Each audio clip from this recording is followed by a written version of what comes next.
Beacon of hope, a beacon of life. My sister gave me that plant. I've never had a plant before, and I want to take care of this plant. It was my sister's presence that I felt within that plant. She loves me dearly. She'll do anything in the world for me. She doesn't have much, but she has me in her heart, and she keeps me there. And I love her. I love her. So I knew my mother, she always wanted something better for us. And she stayed on that path throughout my entire life. No matter how much she did or did not achieve, it was always her goal to make our lives better. She worked as a nurse at Memorial Hospital for 27 years. Well, I began my homelessness many years ago. Well, I'm no longer homeless right now, but things were starting to affect me at home. Eventually, they were going to start to affect my family. I thought, when you're an addict, it's kind of hard to think about other people in that process because it's most of the time it's about self. I started to begin to think that I was disgracing my family. I was the only one on drugs and in the trouble and in the streets day after day, having the hardest time of my life with it and just going all the way down. I decided to leave.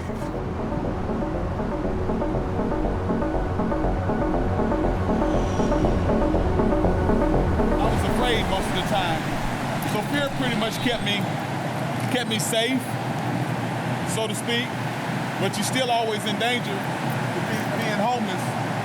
And for me, this is where I slept, underneath these bridges along these columns, in between columns, on the sidewalk, like right here. It didn't matter how bad it smelled, you didn't smell it anyway, you passed out. I sheltered where there wasn't a lot of people. Isolation was a big part of my depression and my homelessness.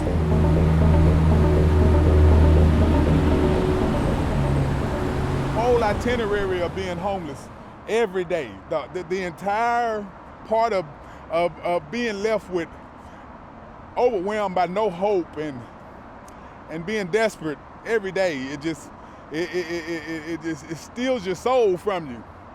It takes you places where sin lives and the devil doesn't have to come there. The devil doesn't even go there. It just exists there, and some people don't make it. Some people just live their life. I wouldn't have made it. I'd be done, but I'd already been done.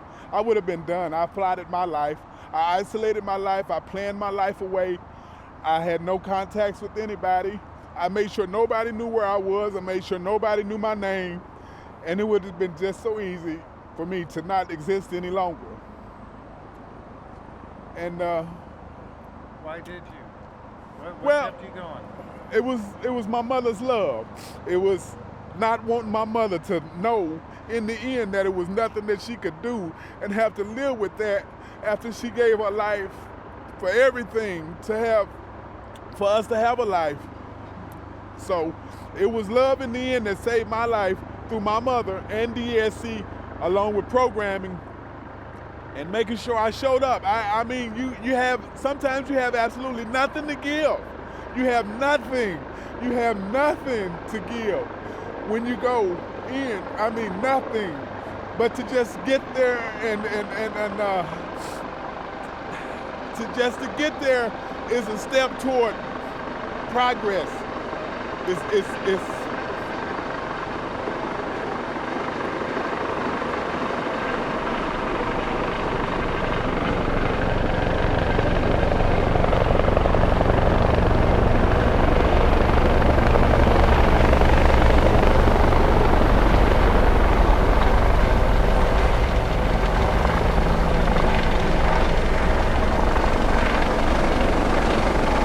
I walked past that building every day for years, day in, day out, and never knew that that help existed there. But just to get there, you have the opportunity, you have the chance to change who you are. This is your healing.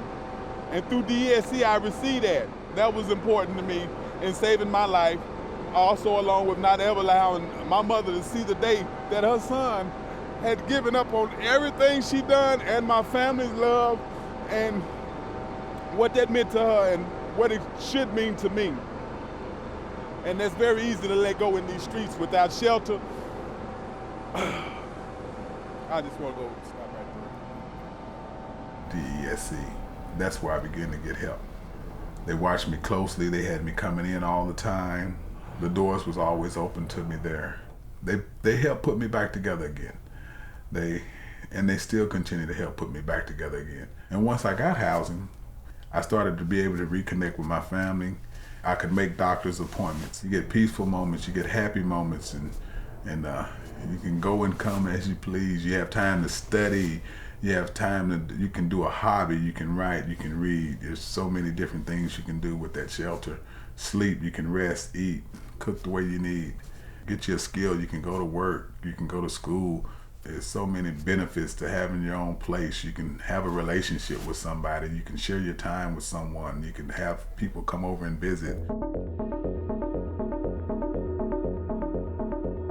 Learning to live in your own place.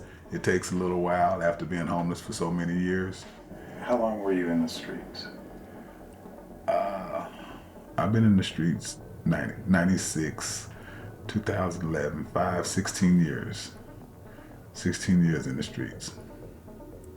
Yeah, 16 years in the streets. I've had housing now 5 years. It's my sanctuary, my housing. It is a peaceful place. It's a peaceful place.